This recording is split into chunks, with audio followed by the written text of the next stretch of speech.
Nebraska Preps Postgame with Damon Benning and Jacob Padilla. I love the big voice guy. This is Nebraska Preps Postgame. That's Jacob Padilla. We're still friends. It's early. He did not take the bait during the Suns-Lakers games yesterday. I replied with a very immature, huh? And he did. I mean, it doesn't matter what kind of bait folks are using to fish, man. You're just not biting, are you?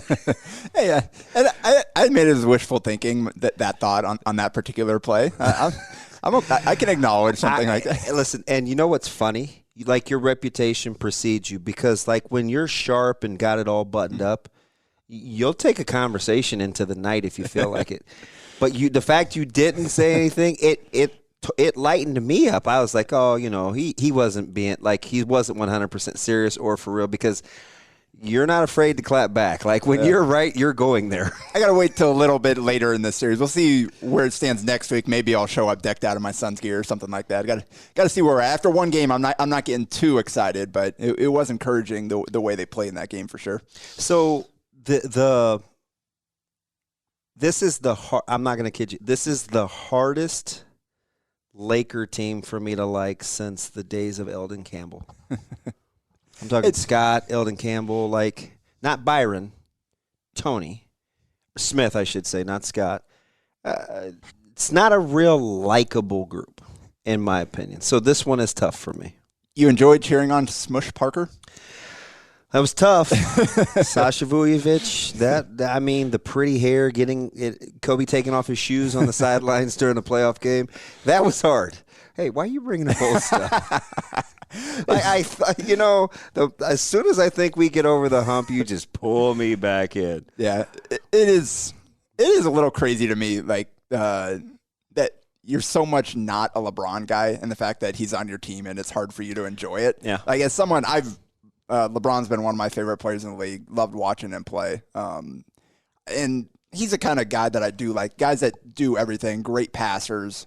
Those are the kind of guys that I enjoy watching, kind of the triple threat or triple double threat type of thing, guys that can impact the game in so many different ways. And LeBron's long been one of my favorite players in the league. And the antics get a little much at times, but I'm okay. Like, I can kind of, some of that stuff doesn't really bother me if I like your game and I like you as a guy or whatever. Like, and obviously he's never really for as long as he's had the spotlight on him, he's never really screwed up like so many others have. So like that's stuff like a little annoying. It doesn't bother me too much though. I was like, oh, I'll just focus on something else.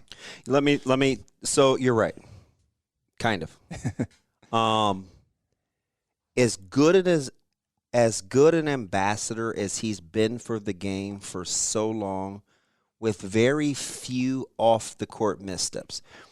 Agree or disagree with some of his political stances, but as far as carrying the torch for the NBA, outside of the decision and China, but that's still more political, hasn't had very many missteps for the amount of pressure he has to represent the league. So, yes, I'm with you there. Handled a ton of pressure. That being said, if I was 6'9", 260, I would not throw myself on the ground near that much. Right? Like, why would you do that? It's just not necessary. So it drives me crazy. It drives me crazy. And, yeah, it is really annoying, especially when it happens against your team. And you're like, come on, how can you not see what's happening there? But so many guys do it now that I have a hard time single out any one person and holding, like, that person in especially responsible or whatever. So, yeah, like, that whole technical situation, that was bizarre. Campaign getting thrown out. That whole sequence is just insane. So I missed the first part, and in case you're wondering what you're listening to, this is Nebraska Preps Postgame with your 7 minutes of NBA talk. But when he first shoved Caruso, which, by the way, I'm a fan because Mr. Vipon, who teaches at North, that is his nephew, and he's one of the really good – Vipon is one of the great guys at Omaha North. So he's turned us on to Caruso for years. So when he first shoved him, I didn't see it because the angle was bad. Yep. I did see the ball kind of rolling after he threw it at him. But Montrezl Harrell to get out of that scot-free was kind of interesting. So part of, like, just what we're talking about, like, people throwing themselves around, that thing elevated because of – so Chris did not hit LeBron that hard. He did not send him flying. Cam Payne did not hit Caruso that hard. You could see him taking a little push to send himself sliding across the court. And Harrell did truck Cam Payne after that, though. That was a real reaction, even though he tried to catch him like, oh, I'm just breaking up or whatever. Like, I don't know what the heck that deal was, just running. Like, dude, you're 6'9", 250, and you're just running over the dude. Like, it is interesting that they found all of those actions basically identical. Is if you listen to the explanation, they basically just handle that 2 techs to Cam for the shove and the ball, 1 tech to Caruso for the going in and knocking the ball free and pushing Cam or whatever, and then 1 tech for Harrell running him over. So everybody just got a tech in that play. Cam just happened to get both of them for Phoenix, and he does need that. Phoenix would have came out on top on that if he simply held on to the ball instead of chucking it at him. So here's the deal. Let me transition a little bit into high school because the NBA game is vastly different from the way the high school game is played, especially when it comes to some of the iso ball and a little bit of the analytics, right? Good shot, bad shot. It's either something at the rim or a three in the NBA. When you look at like the high school game, have you noticed over the last 2 or 3 years, 4 probably, because I'm going back to one of my kiddos with the head throwing and the initiating contact off the dribble. Have you noticed any carryover from what you see happening in the NBA to what you've seen on the high school and the youth level? There's always going to be some of that. Kids are always going to try to imitate what they see, the best that are doing it right now. That they're going to be watching YouTube videos. They're going to be out there trying to practice those same moves. Like, heck, the Harden step-back 3, which... Oh, my gosh, ruined the game for 5 years. It ruined youth basketball for 5 years, but that's okay. It's funny. I saw Get off my lawn. I saw a kid pull that in a game against my team last summer, and wasn't close to making it, but got called for travel on it. And he's like complaining to the ref after. It's like, yeah, the gather step rules, I don't think they're the same in the NBA as they are at lower levels. So, but like little things like that. I think a lot of the shot selection and all that kind of stuff, that's more from the coaches coming on down. There's like, you just watching throughout the metro, watching throughout the state, or whatever, you can see there's some programs that really stress shot selection versus others that don't really. And kind of a lot of times that'll correlate to success to a certain degree. So, so it's kind of a mix of the way the game as a whole is going and the way it's being taught versus kids on their own trying to learn and copy and imitate some of the stuff that they're seeing the pros do. Rapid fire, but because you're bright, when you want a consummate high school point guard and you want him to look at somebody's game, let's say at the NBA level, who does Jacob Padilla gravitate towards? You can't say Steve Nash. Let's stay current. Everybody wants a Nash. The point guard on my team right now is Chris Paul. And just the decision making, the way that he doesn't turn the ball over. Monte Morris, if you're looking for kind of a lower profile guy, like, he is one of the best decision makers we've ever seen. Like, his assist turnover ratio is just historic. So back up for Nuggets there. So Iowa State, Fred Hoiberg guy there. The reason why I like that is because sometimes I compare Caleb to Monte Morris a ton, especially when Caleb is feeling like he doesn't want to shoot the basketball. Yeah. I compare him a lot to Monte Morris. What about like the evolution of these stretches? Because there's a difference between, like, I wouldn't even call Bam Adebayo a stretch. He's not. He's just a very active big. Let's say, an Anthony Davis is playing small. He's not playing the 5 for the Lakers. And give me a stretch 4. Gosh, I almost want to say Julius Randle, but he doesn't shoot it well enough. Well, this year he has. I know. But then we saw yesterday that's the Julius Randle that the Lakers had moved on from. What about for those tweener bodies you see? It's not like you're going to turn a guy like Will Kyle or I guess Trout isn't a good example because he is kind of stretchy, but these fours that are really athletic, really active, who's like a template that you'd like? Yeah, that's tough right now, and that's kind of where the game is at this point. Where because there's a big difference between like let's say Luke Jungers and Will Kyle, although for all intents and purposes they will be being recruited kind of as the same, right? Yeah, and because of where the game is going, it does get a little bit tougher for those guys that aren't 6'10", 6'11". Like to be a 6'8" center. It's a little bit tougher this year. Generally, those guys used to be power forwards where you could still kind of have the same skill set as a center, but be okay at the 4 at the next level and going into the pros. It's changed a little bit now where, depending on the coach, like there's still a lot of coaches that don't require shooting from their front court, but there aren't as many of them. And so that's kind of where you really do have to, if you're kind of one of those tweener guys, like what we've seen with Jason Green.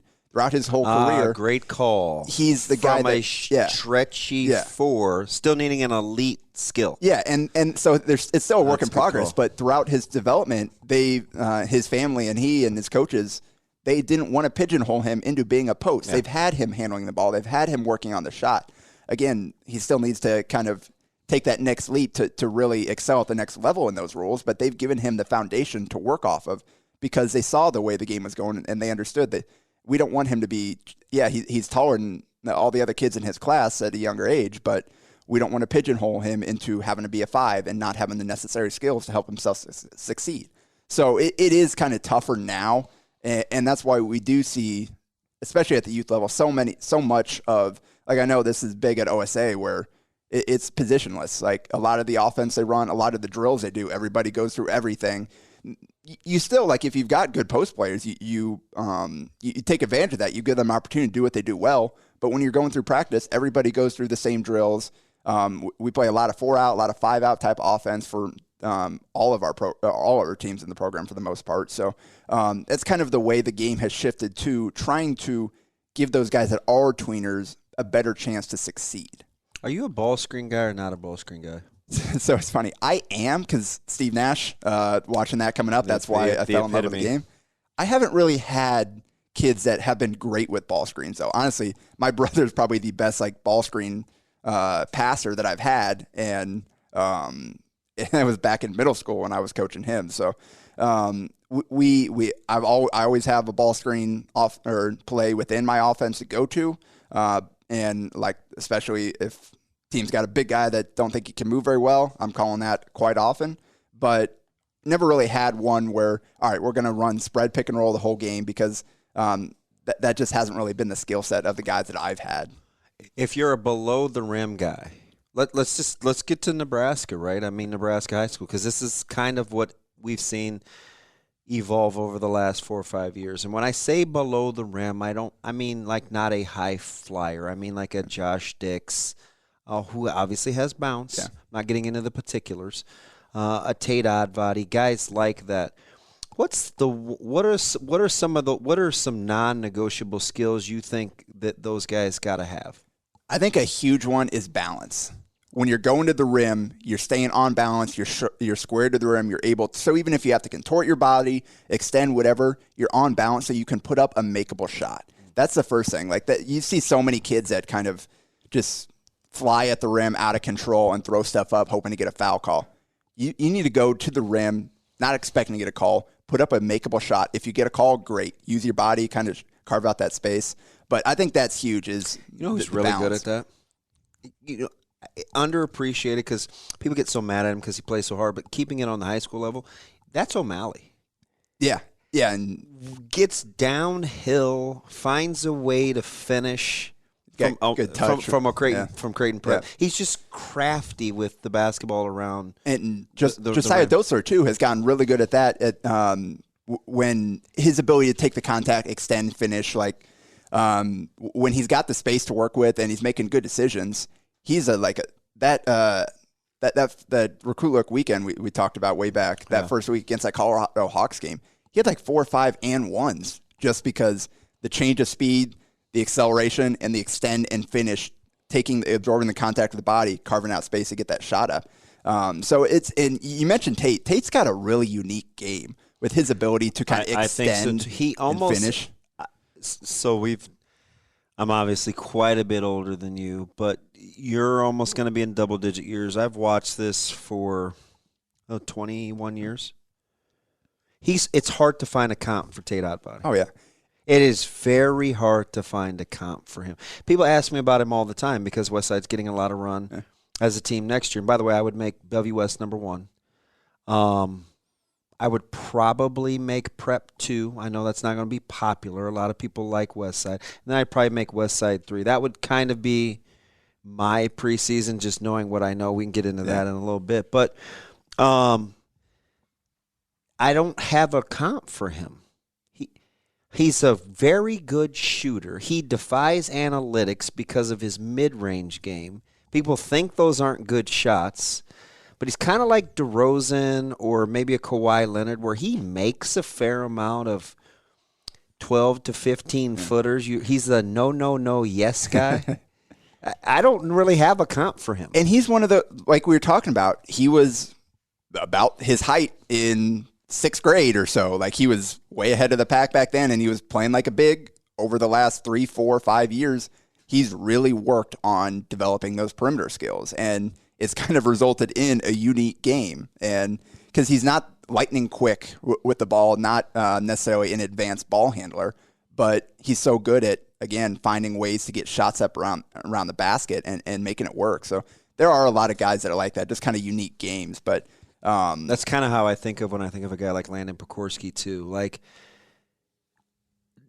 when I look at him, I don't see like one elite skill. Yeah.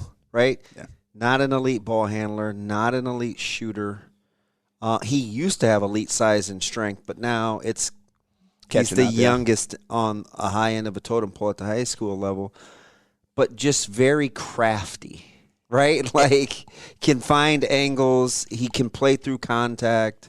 And he's got good feel, and that's a huge part of it is he can read situations. He can make the right pass when he's running a pick and roll, when he's getting downhill, to kick it out or to go finish himself. He's got some good moves that he can go to set up the defender to get to the basket. And that's kind of how you produce the kind of season he did as a freshman, where he efficient from 3, efficient inside the arc, pretty good from the free throw line, a few assists here and there, a couple boards here and there, double-digit scorer as a freshman. That's pretty rare to have that kind of complete of a stat line at the Class A level. How do you evaluate with high school coming up, right? These guys will take the summer or June off. We're into high school. How do you compare and contrast and evaluate the two? Because I like to equate it. We talked a little bit off pod where I say, sometimes summer high school basketball can be a lot like a spring game, right? Where you always have these stars where it doesn't translate into the regular season. How does Jacob Padilla look at the high school selection process, not selection, the high school stretch here in June as you try to evaluate where programs are? And we talked. Because I'll see you in every gym because that's what we do. Yeah, and we talked previously about kind of how AU and high school ball kind of can work together to help the kids kind of produce, give them more opportunities and help them improve their overall games. And there are a lot of kids, whether it's because of depth in the program or fit or whatever, that just for whatever reason, they're a pretty solid basketball player, but they just never really kind of crack into the rotation with their high school team. And I've coached a couple kids like this where they had really good summers for me playing against their age level, playing against our competition level, and then go to high school. One wasn't able to ever crack the rotation, and the other ended up getting cut before his senior year. And he was my best player that summer. Great program. How much kid. does officiating have to do with it? It's a little loose in the summer. Yeah, not like that in the fall. Is that like what are? Walk us through what you think some of those indicators are. It's definitely a little different, especially because you've got that third ref in the high school game, whereas most of the time outside of the big games, they're only going to have 2 in AAU. Guys aren't going to be as by the book, strict to every single little thing. So you can get away with a lot more. So there is a little bit different there in style of play, especially, I mean, there's some coaches that don't follow my philosophy, but I don't run a strict system. Like the way I play is I try to get the kids in space and let them make decisions, let them make plays, show what they can do. That's kind of how I view summer ball, is give the kid a chance to learn and show what they can do.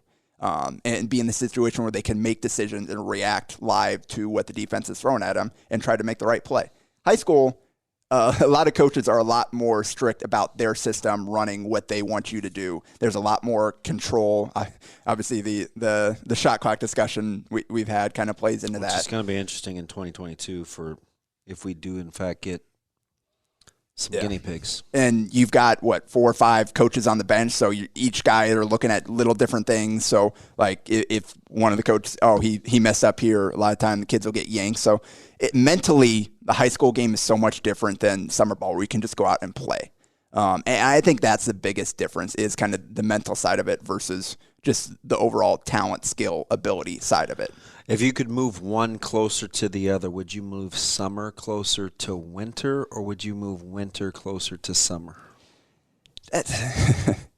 I'd probably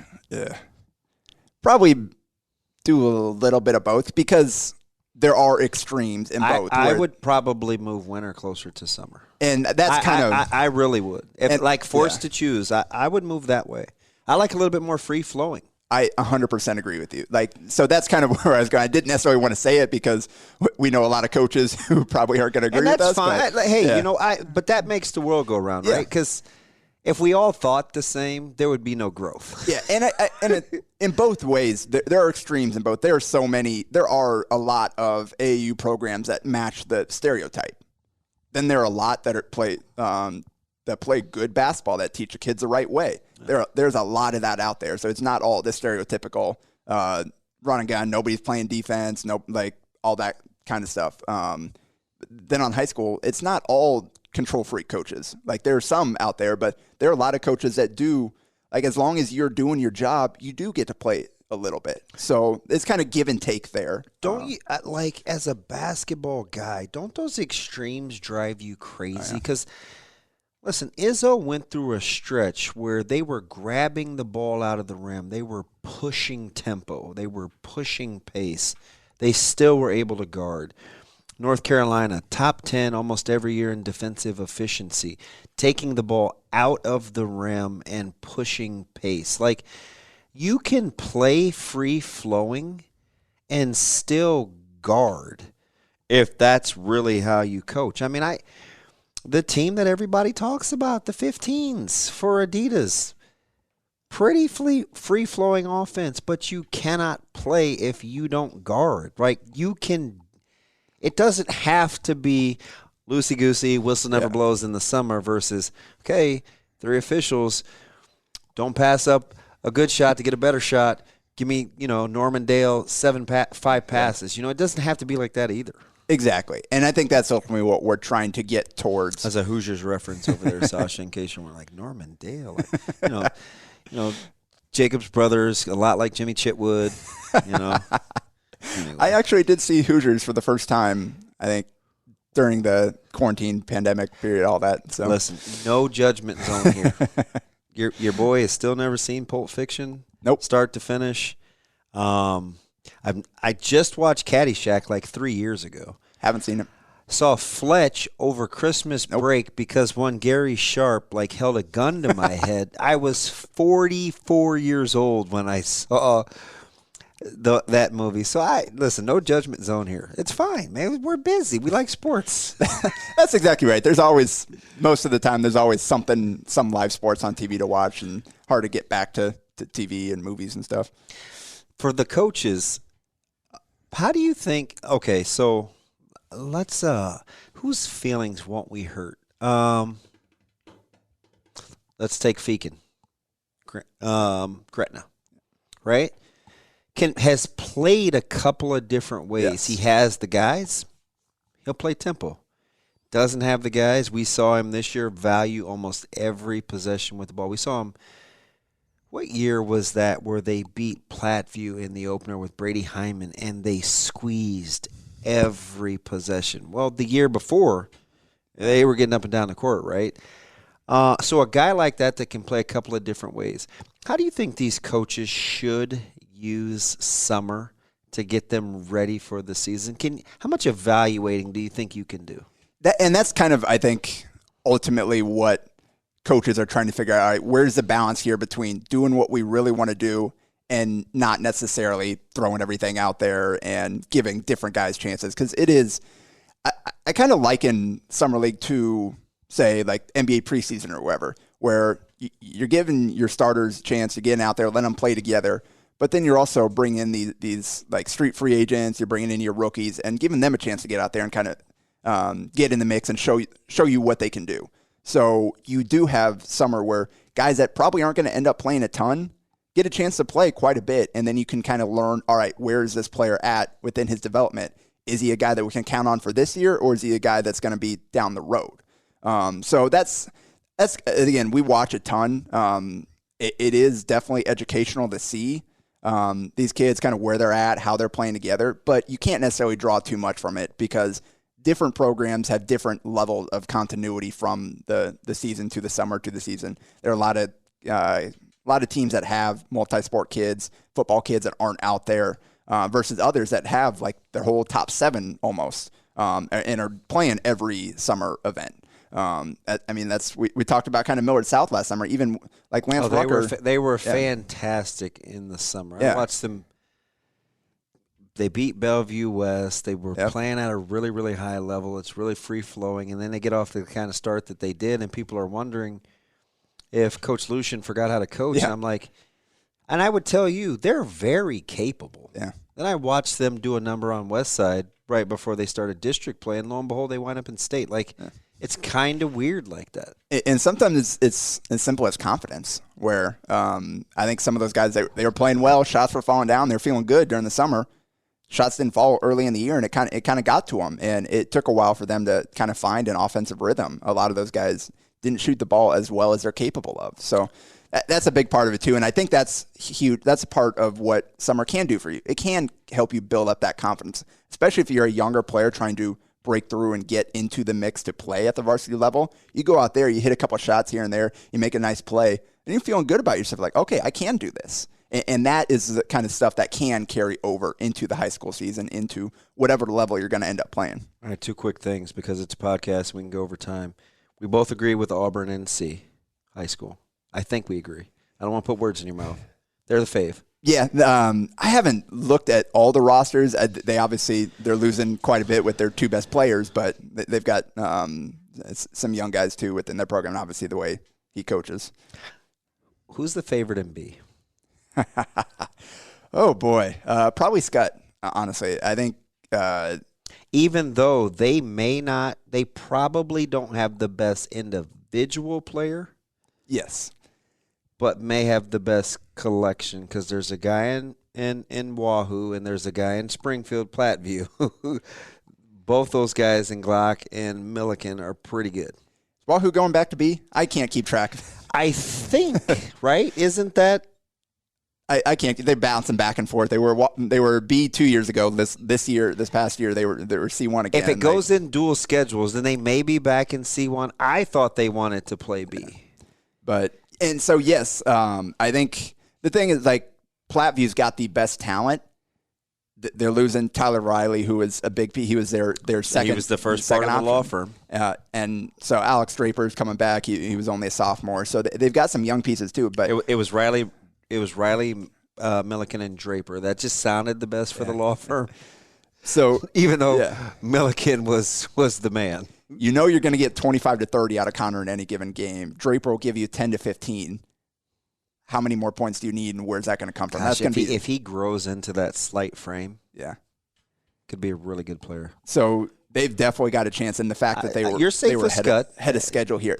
Scud, I think just the depth in their program, that's kind of where they get kind of – we'll see if any of those guys are ready to take that next step and be – that's where that's the difference. You've got – the top end talent in Connor Milliken versus Scott. You've got just a bunch of guys that can play. And but I also think this this summer is, I don't want to, as note taking as it might be for Milliken, has learned to defer and play a bunch of different ways. I think it'll serve him well at the high school level next year as a facilitator too, because he can go get a bucket anytime he wants to. Oh, for sure. And teams are going to know that, especially if you don't have to worry about Riley. Now they're going to be a lot of hard doubles. There's going to be a lot of people putting at the rim against him. So the ability to read kind of what they're doing and make the right play. Going back to where we started with DC West will be interesting too. As I start to think about young talent coming up, they're going to be interesting. Roncalli will be interesting. Yeah, Roncalli I think will be in the mix with Jake Orr kind of leading that. They've got a few kids that kind of got the experience this year that were grew up and in down, a hurry, but, didn't they, after the slow start last year? Yeah. What about Class A? Yeah, we were talking about this. I don't want to sway you. Yeah, no. I know you're trying to batten down the expectations for Omaha West Side. I think you start with Bellevue West. Listen, you know why I say that? Yeah. I'm just going to keep it 100 because it's you and everybody listening. There's something about being winners. Yeah. Oh, for sure. And it's not. And listen, West Side, the guys that are used to winning are a little younger. Now, what role they'll play going into next year, we'll see. But the guys over off of 370 have won a lot of basketball games. And the depth, they've gotten to the point now within that program where they just reload. Like, yes, you're losing one of the best players we've ever seen in Chucky Hepburn, and Frankie Fiddler turned into an absolute monster.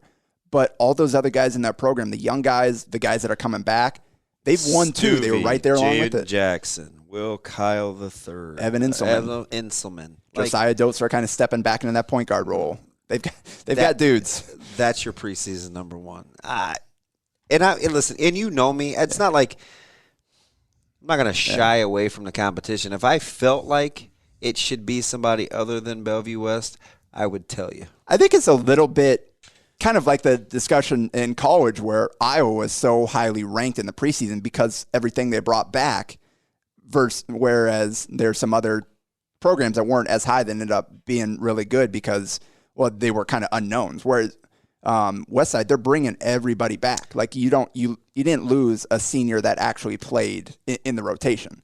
So you've got everybody back. It'll be interesting to see kind of how rules change.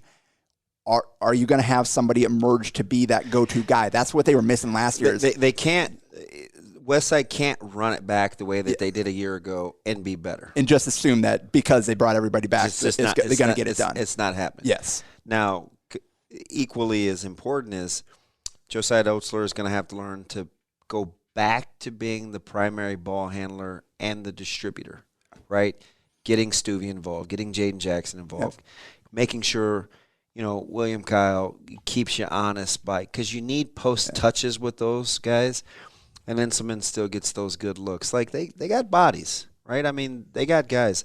I kind of like prep. Again, the same deal with WS where it's just they kind of reload. Like they lose guys, other guys step up. That whether they're JV, whether they're backups on varsity, they step up and they do make the leap almost every single year. Those guys if get you take better. If you take a top two. Where do O'Malley and let's say Jungers, if you believe that those are their top two coming back, who do those two have to take a back seat to? It's pretty solid. Maybe Reggie and Chandler at Westside. Take your pick of Kyle the Third, Inselman, Dotzler. Take two of those three. Like, who do they have to take a back seat to? The key will be what kind of leap Casey can make. Because we know Luke was their leading scorer this year, about 11 points a game, able to step out, stretch. Casey was the spark plug off the bench. There's a difference between being the sixth man and now being one of your primary ball handlers, your go-to scorers. How about the defending state champs? They bring back Jason Green.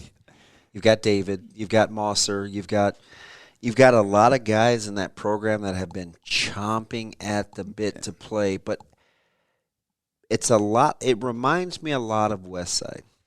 A lot of talent, but the guys that are used to winning or a little younger outside of Jason Green. Exactly. And we will see. We've kind of been waiting for it with Jason because of the guys he's played with his whole career.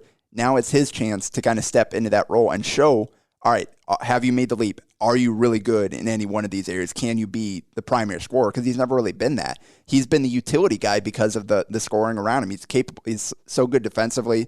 He crashed the glass. He can make the extra pass to get a wide open shooter. Like, he can do all those little things. Now he'll have a chance to, hey, go get yourself a bucket. And we'll see kind of how he's developed in that area. Kind of the same thing with we were talking about with Josiah Doser. Now he's kind of taking the back seat, playing alongside Chucky, kind of moving off the ball. Now you get a chance to go back to be that point guard, to be the guy that runs everything.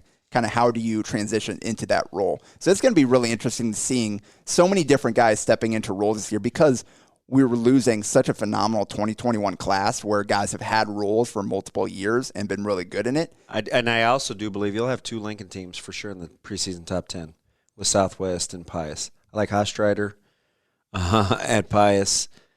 I know they lost a ton. That's a good team. They played 10 guys a year ago. Coach Spichka will have them back. And Southwest was, if they're healthy, they're good. So add a lot of green. Pius, Southwest, and Gretna, who was young a year ago. A lot of green, no pun intended, in the top 10, I think, in my opinion. Yeah, I don't think you can go wrong with any one of those. All 3 of those teams absolutely have the chance to make that leap. You had Jared Boer going from Southwest to Pius, transferring there. But then Southwest still has Ryland Smith, Ben Hunziker in the backcourt. Move. Yeah, it's going to have to change. Like, you have to play a certain way within that program. But also, I mean, we saw the way that Sam Horberger played this last year. So it'll be interesting to see kind of how he meshes with Coach Spichka over there. And Brady Christensen's played really well this spring. Christensen, both Hastreiters, they've got size, got length, athleticism.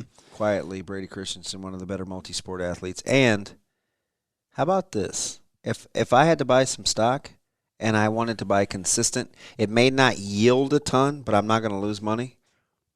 Coach Spichka. Pencil that guy in for making a run late. Him and his staff, that's a well-coached bunch. I don't have any problems putting stock in those guys. They've done a great job the last few years kind of building it to where, hey, next group comes in. We know how we're going to play. It's going to be tough. We're not going down easy. All right. Well, you know what? You didn't disappoint.